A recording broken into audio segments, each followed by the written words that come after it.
Big breaking news Hojai জিলাৰ ৰামপুৰ বস্তিত উদ্ধাৰ এক হস্তনিৰ্মিত পিষ্টল আৰু এটা সজীৱ গুলী।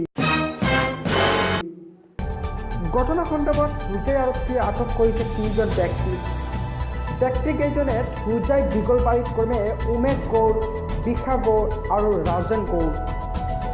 দুটা ব্যক্তিকেইজন পিষ্টল সহিত জনুকালৈ বিবাদীয় মাটি দখল কৰাৰ চেষ্টা চলাইছিল।